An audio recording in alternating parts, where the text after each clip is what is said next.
क्या होता है। उसके लिए पूर्वाचार्यों ने एक उदाहरण दिया है, आप देखें उसको।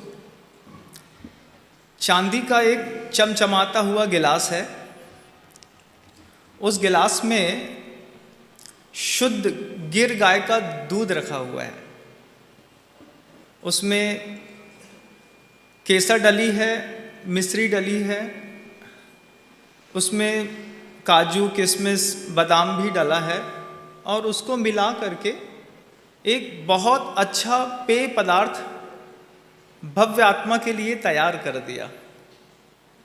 उसकी कल्पना भी कितनी अच्छी लगती है। आप सोचिए, चांदी के गिलास में बड़ा सा गिलास हो, दूध भरा हो, ऊपर पूरी ड्राइंग कर दी हो केसर से, ड्राई फ्रूट्स डले हो, शुद्ध गिर का दूध हो, पीला चमक रहा हो, और प्रस्तुत कर दिया। प्रस्तुत करने के बाद जब सामने वाले के हाथ में गया, जाते साथ ही वो उसको छोड़ देता है। क्यों?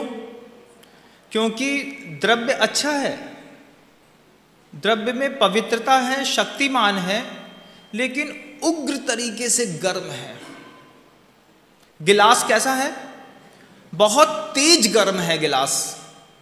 तो गिलास जब बहुत तेज गर्म होता है और हाथ में आप ऐसा उठाते हैं, उसके बाद कब छोड़ना है ये आप किसी से पूछते हैं क्या?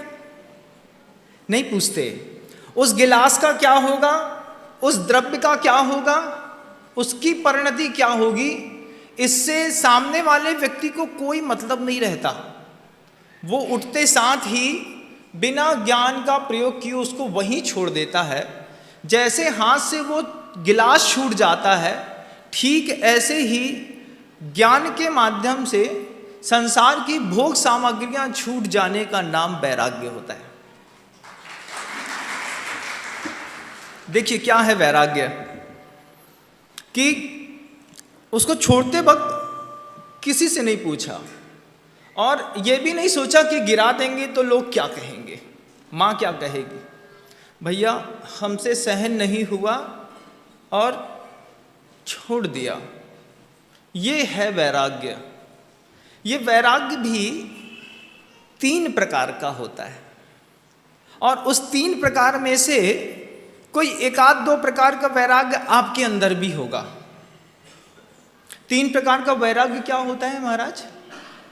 तो आपने, जब आप शांति विधान करते हैं, शांति विधान में एक पंक्ति आती है, संसार शरीर भोग से निर्वेद दीक्षा जाए कम। पढ़ा है ना मंत्र? तो ये जो वैराग्य है, जिसको तुरंत पकड़ के छोड़ देता है, ये 3 प्रकार का। पहला प्रकार का संसार का वैराग्य। दुनिया में बहुत सारे ऐसे लोग हैं जिनको संसार बिल्कुल भी अच्छा नहीं लगता, कोई रस नहीं है उसके लिए संसार में। संसार का वैराग्य, संसार का वैराग्य तो है, लेकिन उस पुरुषार्थी जीव के अंदर, उसकी आत्मा की अचिंत शक्तियों के अंदर सिर्फ संसार का वैराग्य है, शरीर का वैराग्य नहीं है। तो संसार की कोई भी चीज़ अच्छी नहीं लगती, लेकिन वो अपने शरीर की भोग सामग्रियों को नहीं छोड़ पाता, और शरीर से उसकी कोई भी निर्विण्णपना, निर्वेदपना उसके अंदर पैदा नहीं है। और जिसके अंदर शरीर का निर्वेदपना नहीं है, उसके अंदर भोग का भी निर्वेदपना नहीं होता। तो संसार में कितने सारे ऐसे सद्गृहस्थ होते हैं जिनकी जीवनचर्या बिल्कुल साफ सुथरी और सामान्य होती है, किसी भी प्रकार का पाप नहीं करते, उसमें भी दार्शनिक पक्ष रखते हुए धीरे धीरे वो पाक्षिक श्रावक और दार्शनिक श्रावक दोनों हो जाते हैं।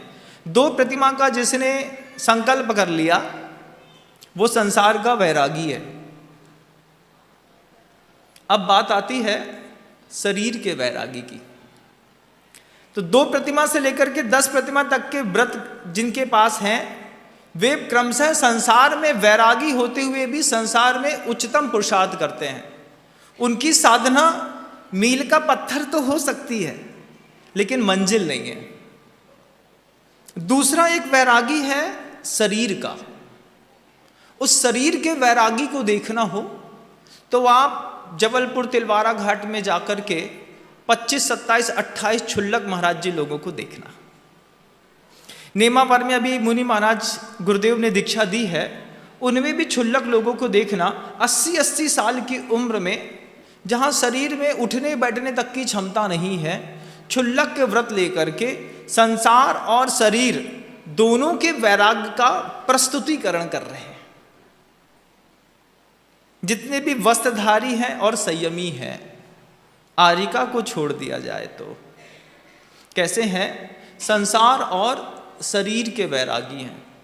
और भोगों के वैरागी को देखना हो, त्रिवेणी देखना हो वैराग्य की, तो आप दिगंबर मुनि महाराज में देखिएगा। इनको संसार से भी वैराग्य है, शरीर से भी वैराग्य है और भोगों का भी वैराग्य है। तब जाकर के प्रशांत रूपाय दिगंबराय देवाधिदेवाय नमो जिनाय, ये सूत्र ग्रंथकारों ने लिखा। ये 3 प्रकार के वैराग्य की कीमत है। इसमें से एक वैराग्य आप लोगों के हृदय में हो सकता है, किन्हीं किन्हीं के हृदय में 2 प्रकार का भी हो सकता है, लेकिन तीसरे प्रकार के वैराग्य की अपेक्षा ग्रंथ और आचार्य और पूरी परंपरा आपसे करती है कि आप संसार के भी वैरागी बने, शरीर के भी वैरागी बने और भोगों के भी वैरागी बने। शरीर का वैराग अभी देख लीजिए, थोड़ा सा पसीना निकलता है, सहन नहीं होता। वही मुनि महाराज कैसे?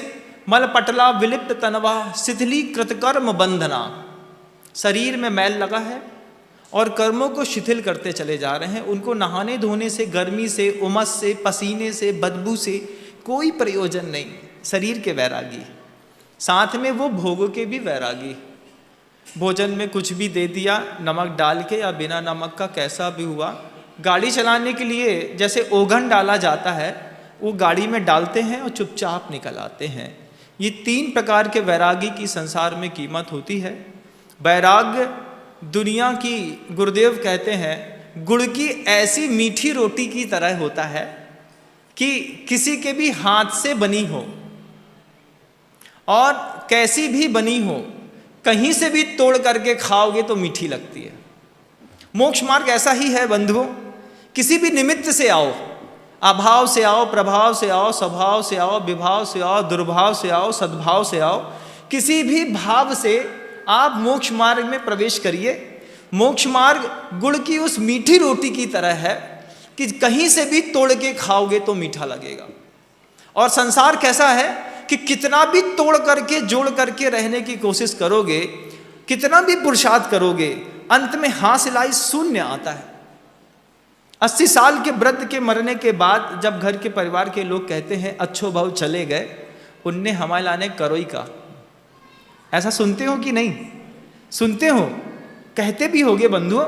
तब समझ में आता है कि संसार का सारा पुरुषार्थ हासिलाई शून्य में स्थापित है और मोक्ष का थोड़ा सा भी पुरुषार्थ बहुत ऊंचाई तक लेके जाता है। ये वैराग्य मिथ्या दृष्टियों को नहीं होता, सम्यक दृष्टियों के लिए नियत किया गया। और आचार्य अमृतचंद जी महाराज कहते हैं, सम्यक दृष्टेर भवति नीतम ज्ञान वैराग्य शक्ति।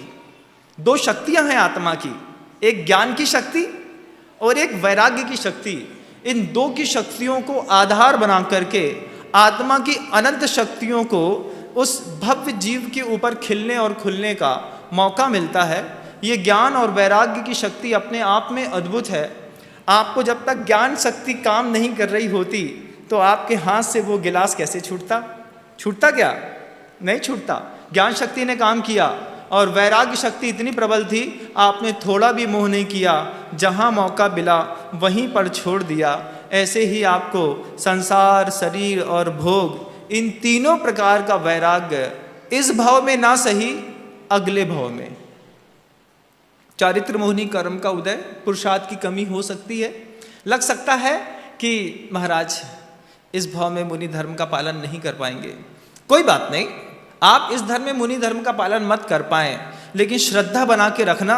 मुनि महाराज कहते हैं, वैराग्य की शक्ति के ऊपर आत्मा की अनंत शक्तियां खिलती हैं। मेरे पास संसार का आ गया, शरीर का लाने का प्रयास करता हूं भगवान, इस पर्याय में ना सही। जब भी जिनेंद्र भगवान के पास जाकर के मूर्ति को देखो, सामने खड़े हो, तो उसको ये देख के बोलना है कि मेरा भी दिन आएगा। कैसा दिन आएगा? आज जैसा वेदी में आप बैठे हो उस शक्ति के माध्यम से भगवान मेरा भी दिन आएगा, आज मुझे संसार अच्छा नहीं लगता, आपका आशीर्वाद मिले कि मुझे शरीर और भोग भी अच्छा ना लगे, उस वैराग्य और ज्ञान शक्ति के भरोसे इस संसार में साधना और सिद्धियां फलीभूत होती हैं, आपको भी फलीभूत हो। इन्हीं भावनाओं के साथ अहिंसा परमो धर्मः।